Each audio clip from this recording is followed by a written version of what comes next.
Okay, hello everyone, and welcome back to Brick Rigs. Today it won't be necessarily showing off vehicles today, but instead some vehicle tips on a particular genre of vehicles.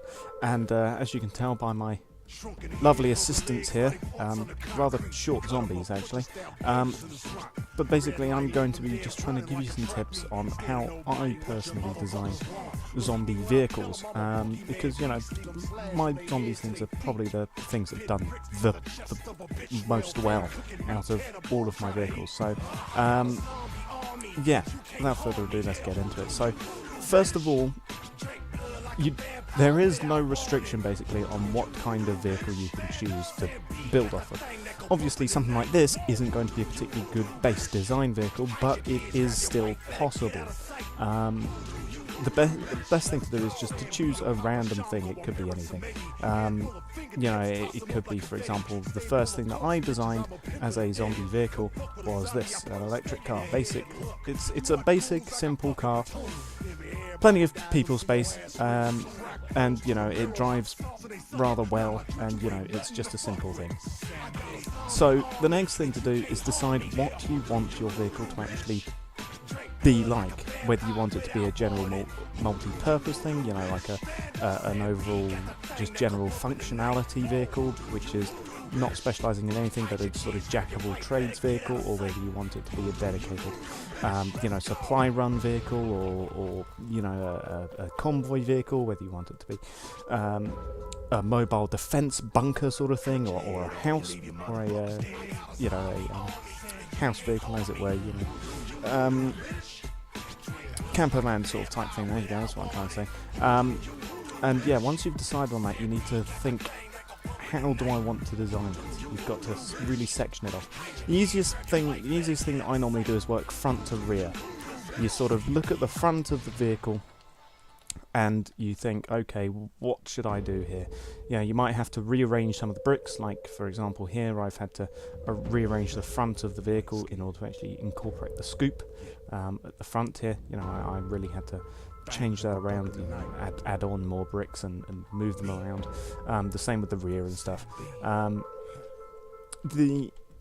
One of the easiest ways of actually building a zombie apocalypse vehicle is not to think like you're building something for Brick Rigs. You're not trying to build it to go on the workshop. You've just got to look at it and you've got to think, right, if this was my vehicle, how would I improve it to survive the apocalypse? That's the easiest way of deciding how you're going to proceed with building a zombie apocalypse vehicle. As if you're like a mechanic or something.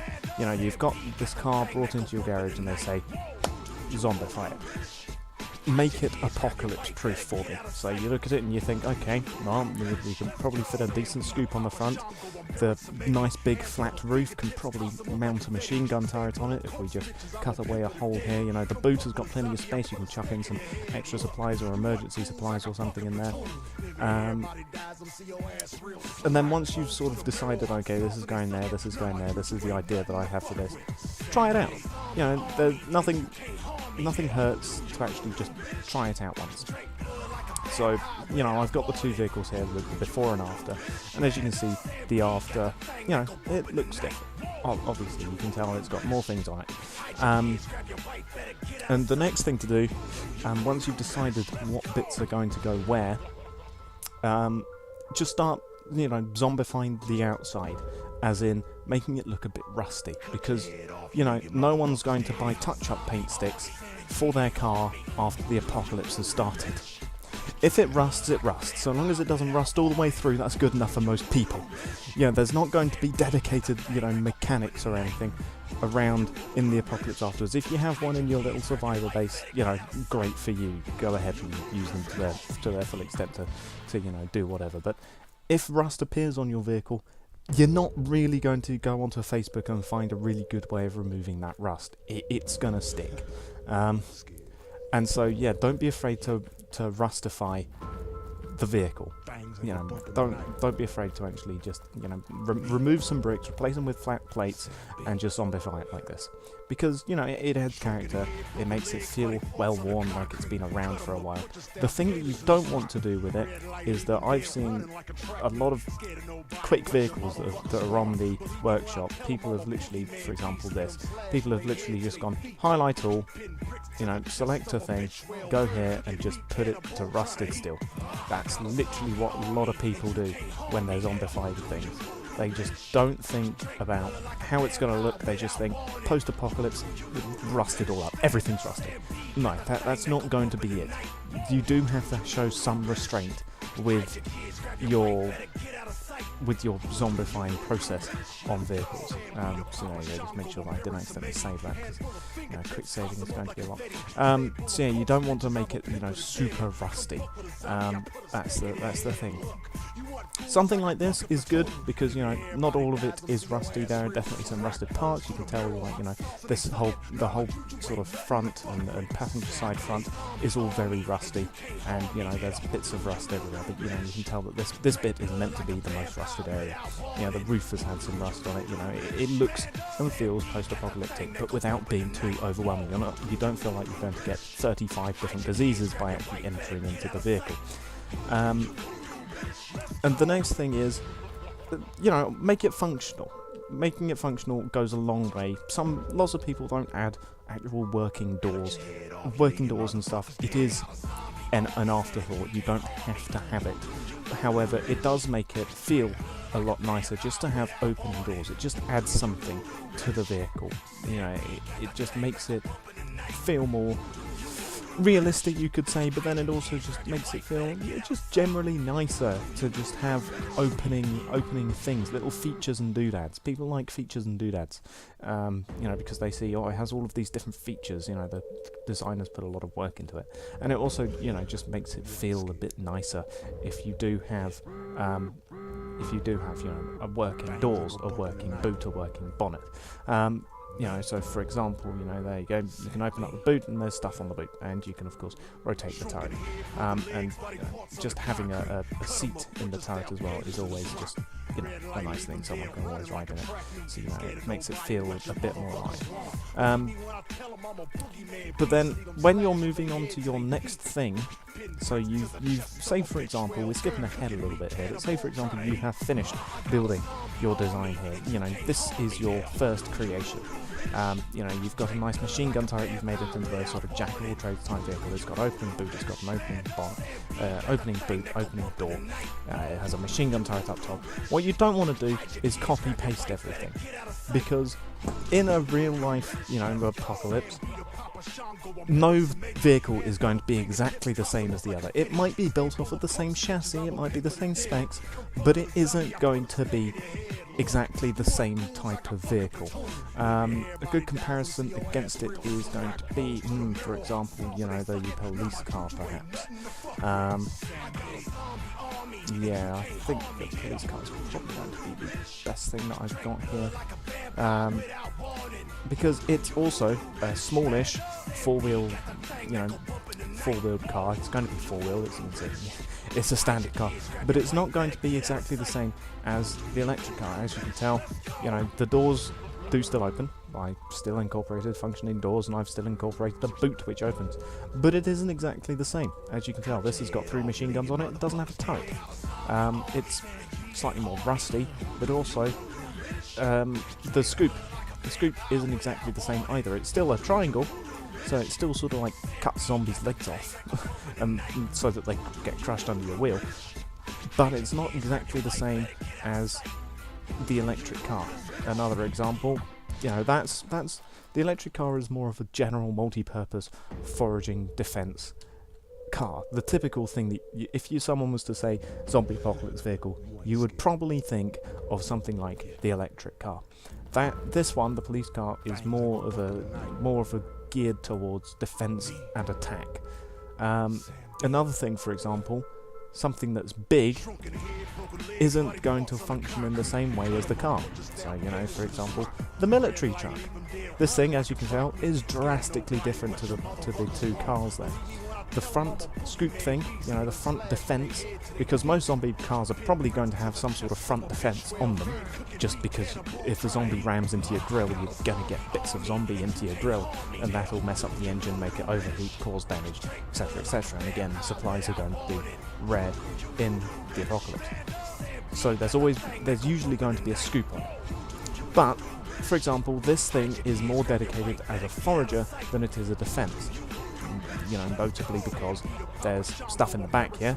You know, there's a spare wheel jack thing in there, and also there's not a typical defensive capability in this truck. There's an escape hatch to get from the front to the back in case zombies are swarming around the front, but there's no dedicated mounted machine gun thing. Not everything is going to be exactly the same. Here are 3 different cars. You know, 3 different vehicles. If I just remove this. Oops, that's the wrong thing. That's also the wrong thing.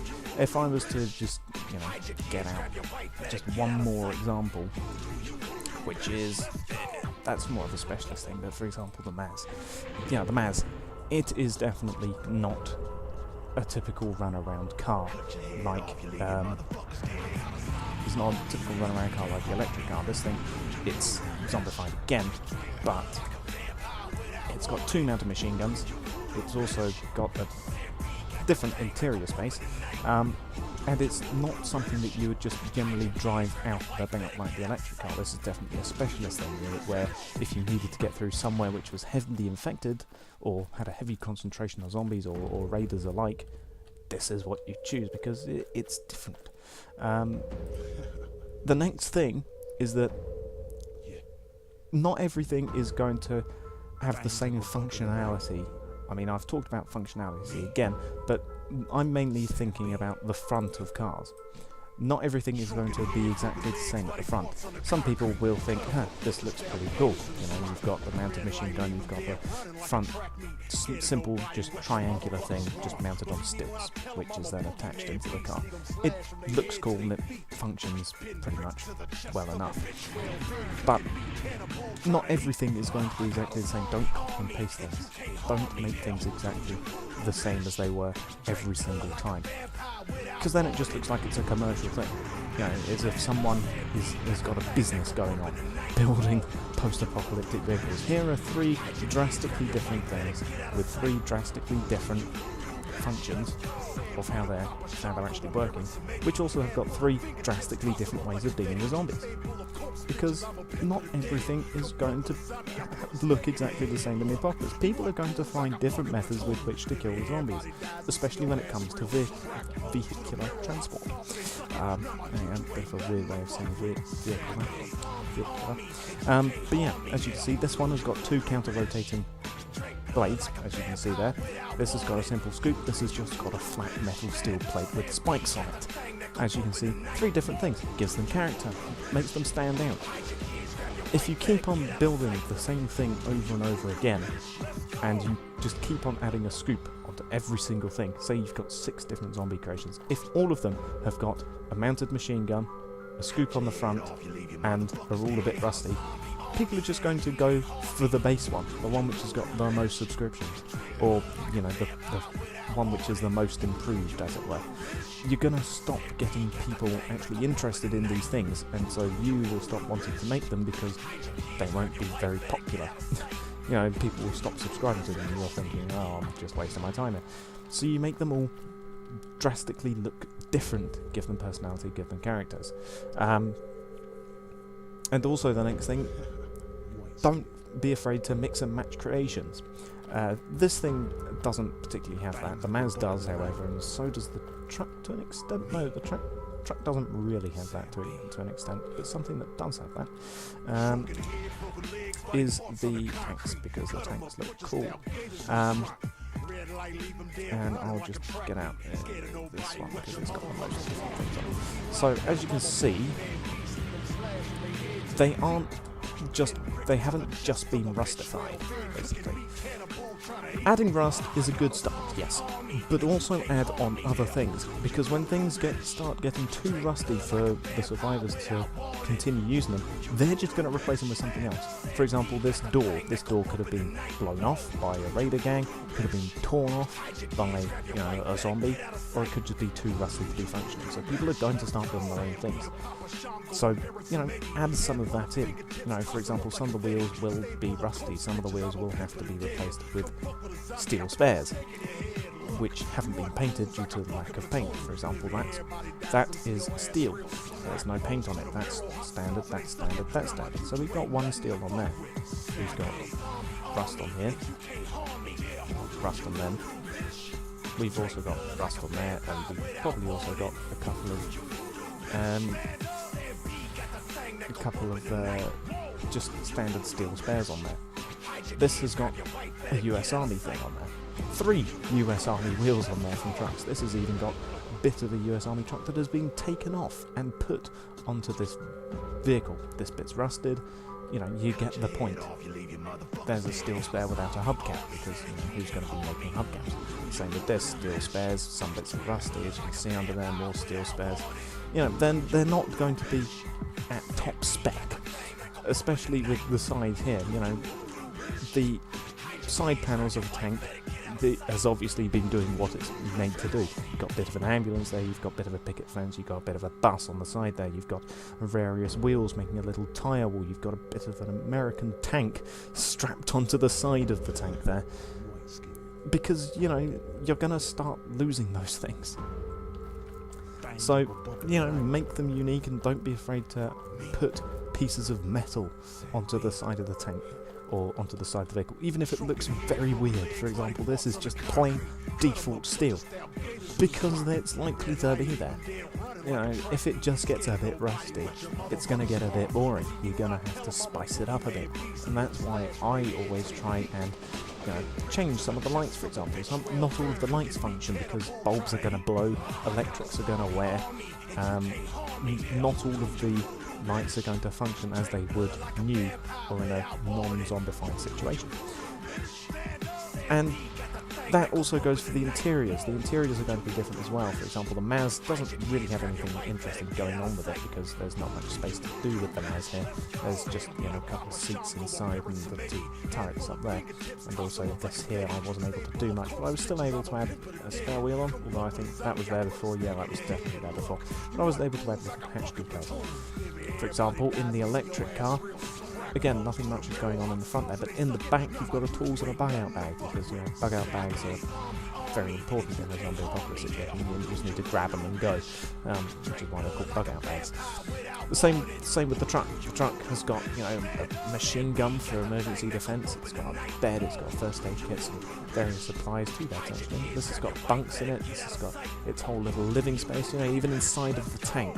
There's not many shells left because, zombie apocalypse, you're not going to be able to find that many shells around. And, there's food cans and everything for when the crew needs refreshments and stuff and they don't want to get out of the tank. Make them all unique inside as well. The point that I keep on trying to get across here to you is that you've got to be unique with these things. Make everything unique. Make it, look different.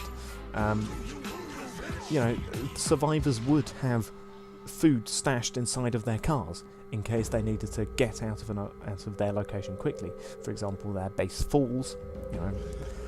Dread the day, everyone does, when their zombie bunker falls to the undead. If it does, if you're unlucky enough to have it fall.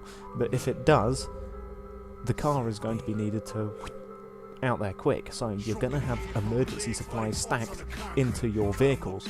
Doesn't matter whether it's a massive truck, a tank, or a small car, or indeed a massive Russian thing.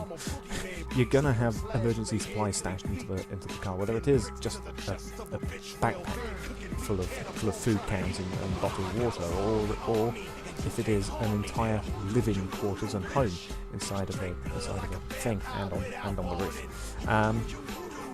you're going to have various bits in there. So add assets in there, add detail into the insides of the car. The more work and effort and time that you put into it, the more people are going to be interested in your creation.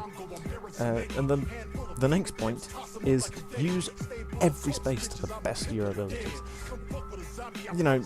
Lots of people might not think about putting stuff on the roof of the car, or making a boot for their car. For example, the police car that I showed back then, which had the 3 machine guns on it. The boot never used to open, but in order to add more detailing onto the zombie model, I made the boot. I improved the car by adding the boot onto it. For the top of the truck, it's a massive unused space. You could put tons of stuff onto the top of a truck like this. A machine gun has been added onto the roof of the cab because it sort of makes sense that the cab can be used as a weapons platform. But the entire top of the truck is just a massive unused space which you can use for anything. So use any and all space that you can. The tank here doesn't have that much space on it, or doesn't have that much space to be used really without, stopping the actual functioning of the turret. However, if I remove this vehicle, there you go, actually press the right button this time. However, whilst that tank doesn't have that much space to use, I'll show you something which does have a lot of space that can be used for the zombies, for the anti-zombies, and that's this, the tank destroyer. As you can see, standard tank destroyer didn't have a lot on the side because it's going to get shot at by tanks. But in the post-apocalypse, not many people are going to have functioning tanks anymore. So instead, you can put all sorts of supplies on here. You've got tea rations, you've got machine gun cases, you've got a cooler for food, you've got random other boxes and crates, you've got a first aid kit on the side there, jerry cans with extra fuel, same as those things, you've got extra fuel. It's even got a machine gun mounted on the back and a little tool thing on there. And inside it's also got food, tools and whatnot. There you go, now you can see the little first aid box and stuff in there. But use all of the space that you can to your ability. Any little helps, as Tesco says. But yeah, just use what space you can, just to add that extra little bit of detailing in there. The only thing that you can keep consistent, however, is probably bars. Bars in the window, because bars in the windows make sense. It stops things from reaching in, and it also means that if the window gets smashed, you can't get grabbed and pulled out of the can't get pulled and grabbed out of the car through the window, the now smashed window. Because hands up, who can remember one time in a zombie movie someone gets jump scared and gets pulled out of a moving vehicle when they think they're safe? Yeah, I think we can all put our hands up with that, because the windows haven't been meshed, they haven't been barred, they haven't been, nothing's been done to the windows. People may have stuck all of these things onto the sides of cars and, added on front scoops and, mounted machine guns and stuff, but they leave the actual windows perfectly clear. I mean, it makes sense so that you can actually see out of it, but it also means that it is one of the biggest weak points of a car in a zombie apocalypse. A zombie or anyone can smash the window and you can get grabbed and pulled out of it, and that's it, you're dead. So the only thing that you can really think of to keep consistent in all of your creations is bars or some sort of meshing over the windows. Some things don't need meshing or bars. For example, you could probably leave the cab here undefended without any bars or anything, because it's so high up. If it's at an extreme height, for example the Maz doesn't really need bars. I just added them in there because they look cool, but it doesn't really need the bars. You could leave that bar free and it probably wouldn't stop you. A zombie is not likely to be able to climb up the massive wheels, grab up here and stand on the very tiny thing there with their limited motor skills and smash the window and grab you. No, it's not like only a human will do that. And if there's a human, then they're probably not going to be attacking you because you're a massive mess. But something like this, bars and stuff, makes sense. So the only thing that you can really keep consistent on a zombie apocalypse car is rust and bars. but even then, try and mix it up a couple of times. For example, I've got mission on the cab rather than bars. You know, the tank here doesn't really need anything, but it does have hatches instead of bars. You know, for the same reason, to stop the zombies from reaching in and grabbing you out. And you know, the tank probably doesn't even really need these things, but I like the idea of pneumatic spikes that just sort of come out and stab the zombies. But yeah, so I think that's pretty much everything that I can think of to add in there. But one other thing, just remember the basics. If you're making a zombie apocalypse vehicle, just have a little checklist of what you would personally have in a vehicle. You know, you would have food, water, toolkits and spares are probably the 4 biggest things to have as just standard in a zombie apocalypse car. You know, think of it as like the standard model. If you were somewhere, somehow, if you were buying one of these things from like a showroom, think of what the standard model would have. The standard model would have food, water, you know, tools and spare parts. You know, just in case. It doesn't even need to be particularly massive. For example, this is only a small toolkit here. It's just your standard sort of like garage toolkit. But you know, you have at least still got it. I haven't actually got any supplies in here, which is a bit of a shame. Not even in the bag, but you probably could have them in the bug-out bag. But for example, you know, here you've got tools, you've got rations, which include drink, and you've also got spare parts. Somewhere on here, you're probably going to have spare parts. So yeah, just remember the basics there. So just as a quick rundown, because I think I've now gone over everything, just a quick rundown of all the points. Not everything is different. Not everything is the same. Make it unique. Remember the basics, which I just listed there, the 4 basics. Don't be afraid to rustify it, or mix in other vehicles into it, for example bits of steel or bits of, you know, other vehicles such as military things, which you'll see on a lot of my things. There are reused military bits from like damaged pieces of military gear. Most things will have a front scoop, but always make them unique. You know, you're very unlikely to run into 2 survivors that have got exactly the same scoop system at the front of their car. Number 5, or well, the next point, briefly, usually machine gun turrets are going to be on zombie cars. At least some form of machine gun is going to be on a car, but in what form, it's up to you. You know, use any base that you can, and use all of its space to your advantage, even if it's only a tiny bit of space.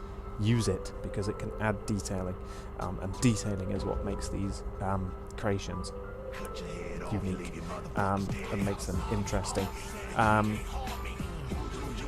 And yeah, I think that's about it. Don't forget lights. You know, lights, make them flash, make them not work, because it's very unlikely that every single electrical system will work in a zombie apocalypse thing, unless you're at a car factory. So if you're lucky enough to be holed up in a car factory, good for you. You'll probably be able to have a car working at tip-top condition before the end of time. But if you're not, yeah, lights are going to break, and you're not going to have the spares to repair them. So yeah, don't be afraid to add that. And yeah, I think that's about everything. I'll thank you all for watching. Bye.